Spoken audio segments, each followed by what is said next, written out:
In this world of technology, things are ever changing, rearranging. You need someone to help you out. I know someone who can. Come and take a journey with me as we go through the land of technology.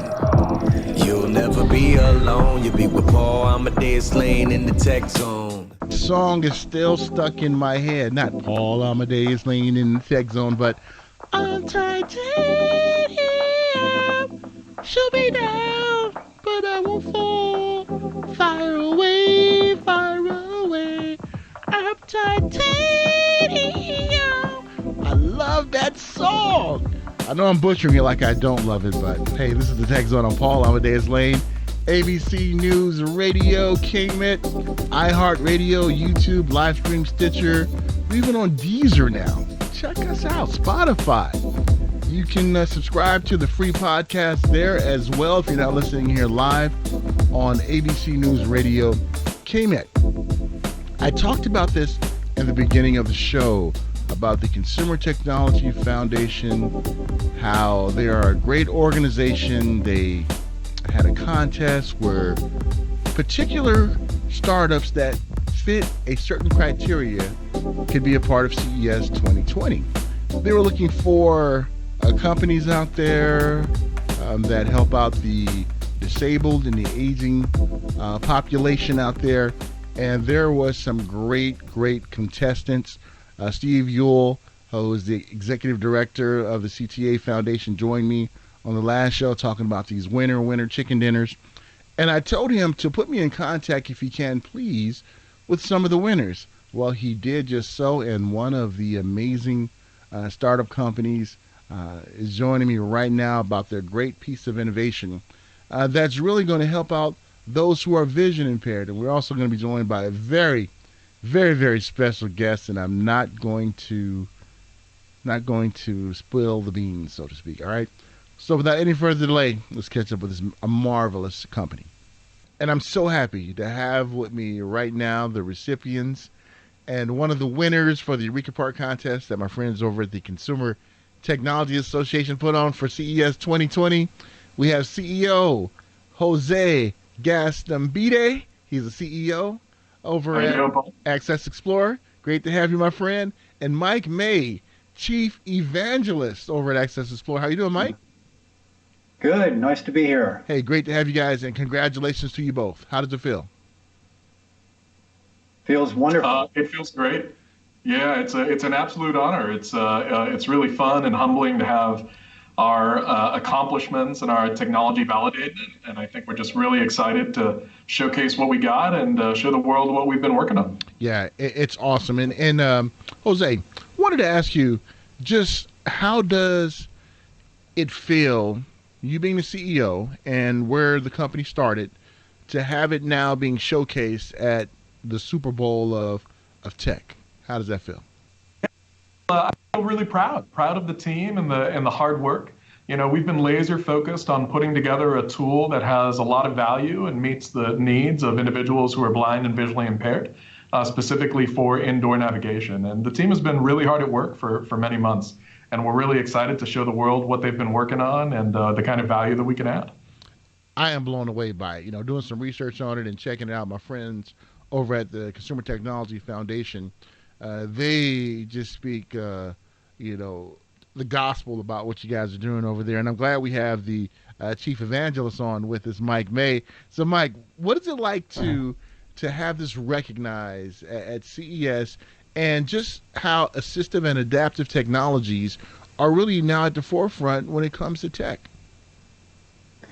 Well, this is personally very exciting for me. I started going to CES in 1984. The company I was with won the Innovation Product of the Year at CES, I think in 1987. And then 2009, I did an accessibility booth with Stevie Wonder. And here we are in 2020 with Access Explorer bringing indoor navigation to the forefront, not just for blind people, but for everyone, that this is the new way of navigating and make the most of your indoor environment. And to be able to highlight that right after our first product launch is pretty darn exciting. It is. It definitely is. And Jose, when we look at the tech that is available today the time in which we live in. Did that really make the mission a little easier? I mean, I think I know the answer to that question, but just speak on it to see how the advancements in technology has really made this possible for you guys. Yeah, absolutely. The timing for us is really wonderful, and we exist in a moment where so many of the advancements are allowing us to communicate information more accurately and more efficiently to our users. And I think you're even going to see that progression accelerate over the next 2 or 3 years. The recent inclusion of the ultra wideband chips in the iPhone 11 are going to do nothing but increase our ability to communicate spatial awareness and spatial data. And I think all of us in the industry are looking forward to increasing our accuracy within our positioning systems. We are also really excited about the role that LiDAR can play. You know, the application that we've developed is fundamentally one that users use to navigate the indoors. But if there is no indoor map that user can rely on, then there's no information to actually deliver to them. But we think that by using LiDAR to map indoor buildings, we can decrease the cost, increase the scalability, and increase the accuracy of indoor mapping and navigation. And so it's an incredible time to be in our space. I think over the next handful of years, you are going to see a real drastic improvement in the availability of indoor mapping data and in our ability to communicate what it is that's around you, which is fundamentally at the heart of Access Explorer. And Jose, when we look at LiDAR, you know, when we think of LiDAR, we always think of autonomous vehicles, but now we see it helping ones, you know, who have vision impairments out there to really live an independent life. Was it something that you seen what they were doing in the autonomous vehicles that kind of maybe gave you an idea, say, hey, we can use this now in assistive and adaptive technologies?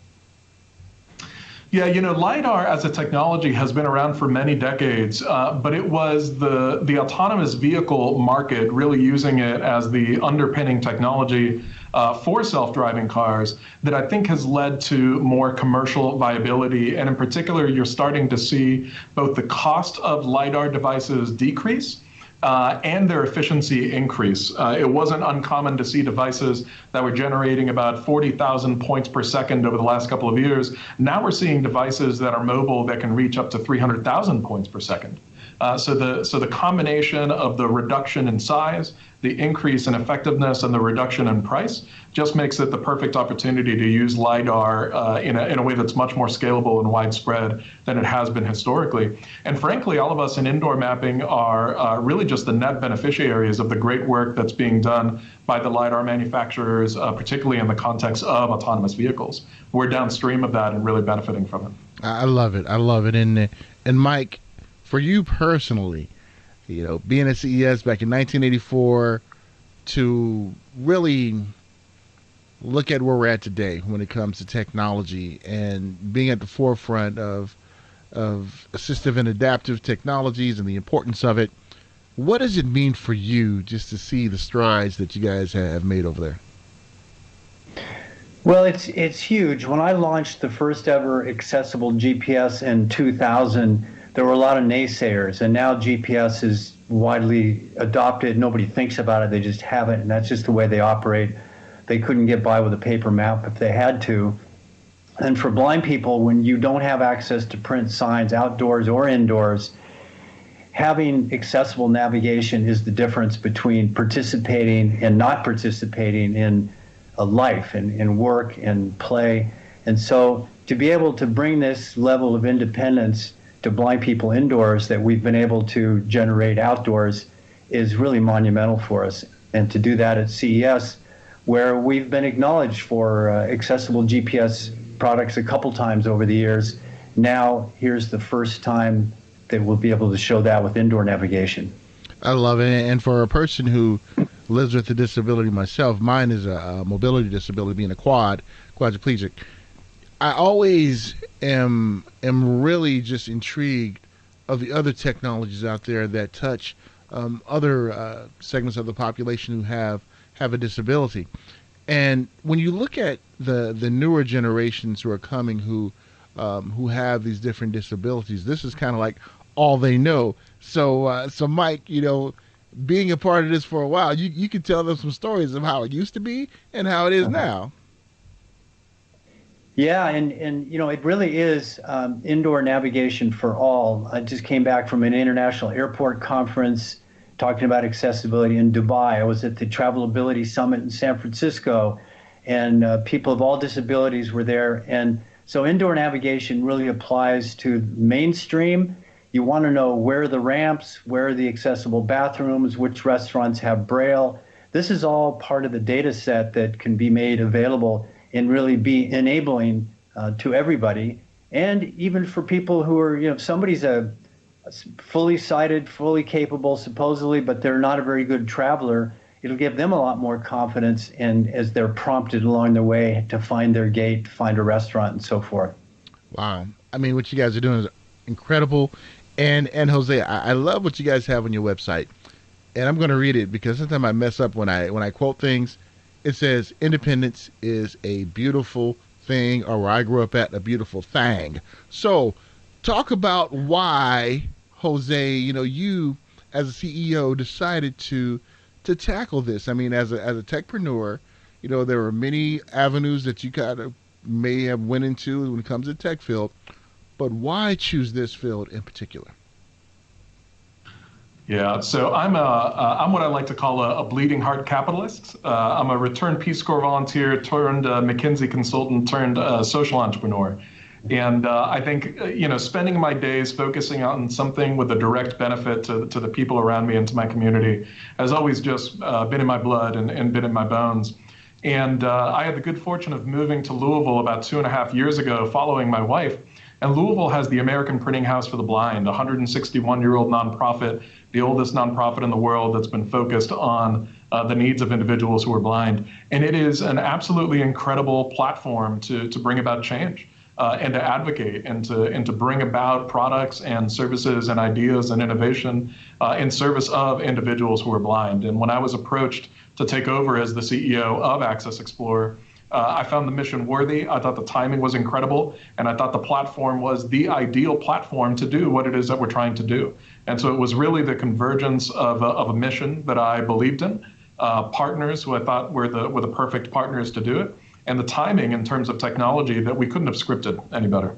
And that's why I really love to chat with techpreneurs as yourself, and to get that backstory, behind just the mission of the company, because that is so powerful, when you see people who are involved in something for the greater good, and it's truly, truly awesome, to have you fighting the fight, for us who have disabilities, and to have Mike with you as well too. I mean, you guys are doing some amazing things. And Mike, when it comes to just being a part of this awesome company right here, what are some things that you would really like for the viewer, the listeners, for the audience to really get, as far as some of the great work that you guys are doing? Well, Jose mentioned timing, and a lot of times for things to be successful, it is about timing. And I've worked on indoor navigation 25 years ago, and then Apple came out with iBeacons in 2012, something like that. And so the beacon thing started taking off. And so I think it's important for people to know that this is kind of where GPS was in its early days. The technology will get better, the mapping will get better, but we've really turned the corner from this just being a research project to this being something that's truly viable, that will give us all independence and more options in terms of our environment and knowing what's around us. It's a huge thing. Yeah, I would definitely agree with that. And gentlemen, just to make sure that our listeners and viewers out there who may not be aware of the challenges that ones face, let's talk about how the innovation works. So let's say someone puts it on their phone, they're able to to walk around, traverse a different area right there. Who would like to give us a play-by-play of a visual about how it works? Well, I live it every day. Okay, so let's go ahead and do it, my friend. Yeah. So I launched the app, and sometimes you want to get to your destination. You're in a hurry. You got an appointment, so you just want to go, whether it's in a vehicle or walking. And so in that scenario, I just want to know where to turn. And your Apple or Google Maps will do that just fine.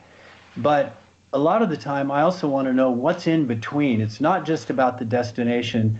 There's a famous saying from Rudyard Kipling, it's better to travel hopefully than to arrive. You want to know what's in between. Let's say you go through security in an airport, and I'm going to go to my gate. What am I passing? So I go into O'Hare, I turn left, I'm walking down the B concourse, I hear Wolfgang Puck's on. I've memorized some of this, but now it's narrating to me. Wolfgang Puck's on your right, coming up to B4 on your right, Starbucks on your left, turn left to go over to the F gates. So you can get this coaching side by, prompting you right along your route as you're going from place to place. And the information is usually given to you in terms of distance and direction. So 11 o'clock, 50 feet, left, 20 feet. And that's outdoors and indoors. We want the same kind of thing. Outdoors, you have street names. Indoors, hallways aren't named, so you have to go a lot more on landmarks and being able to turn when you get to a particular spot. But it's really key to know what's in between, because if you were a sighted person and every print sign was taken down, you'd have a lot harder time navigating. I love it. I love it. Jose and Mike, I'm blown away. Looking at as you both have articulated. I'm sorry, I'm getting so excited about it.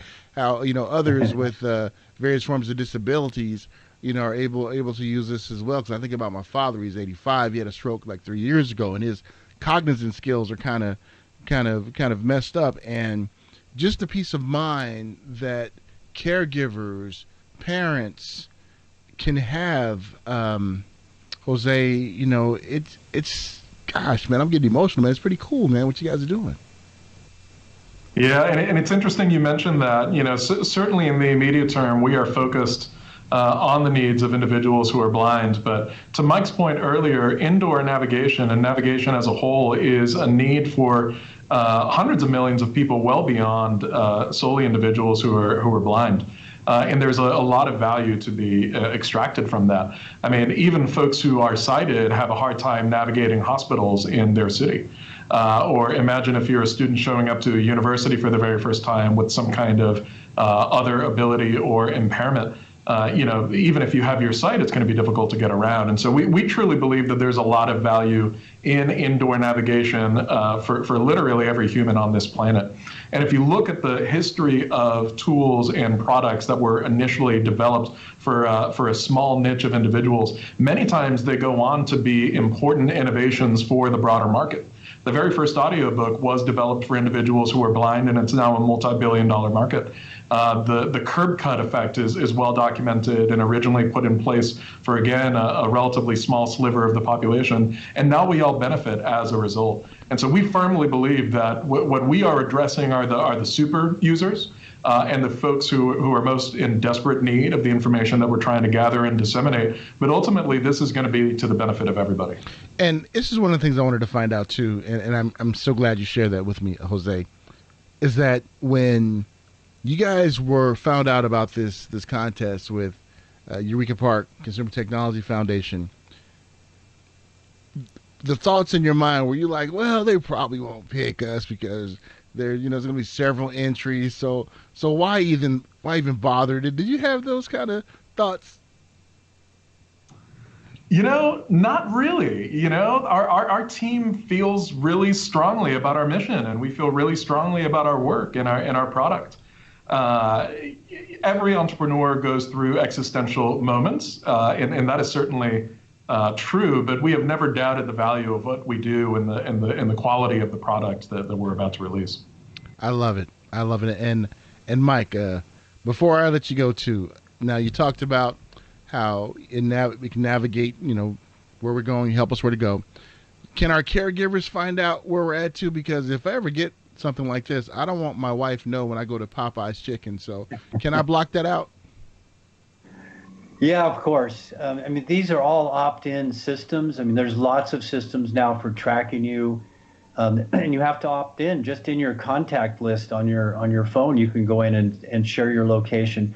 So that's optional, but it can be a benefit for people, particularly who maybe don't have the cognitive abilities to make these decisions.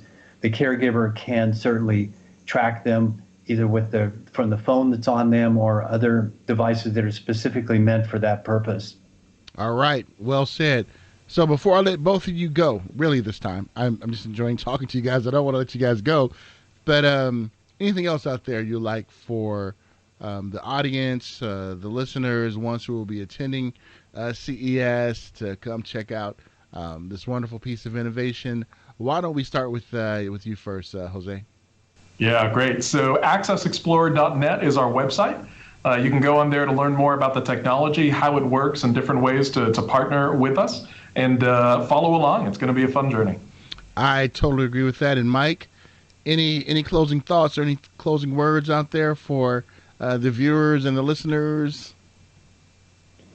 Yeah, I want to thank the Consumer Technology Association Foundation for this opportunity to highlight our products and to be part of the amazing startups at CES. All these years I've attended, my first go-to place in the show is Eureka Park and some of these startup companies. And so it's amazing to be having a booth and exhibiting and being part of that. So I'm very grateful for that opportunity. Well, gentlemen, I am looking forward to meeting you guys face to face, coming by and checking out the booth. What you guys are doing is fantastic. Keep up the great work. You always have a spot here on my show to talk about these great issues, these great innovations that help people's lives out there. Thank you both so much. Looking forward to catching up with you guys soon.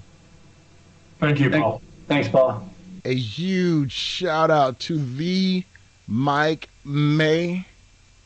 Yes, Google him. He's an amazing advocate for the vision impaired. Just an incredible person. And also Jose for joining me from that amazing company and what they're doing right there. I know my eyes are going everywhere, but our friends over at Access Explorer, what they are able to accomplish with their innovation is truly, truly breathtaking. And congratulations on being one of the winner chicken dinners from the Consumer Technology Association Foundation booth for CES 2020. Looking forward to checking them out live when the show, wow, can you believe it's like 5 or 6 weeks away? I can't believe that. It's going to be amazing.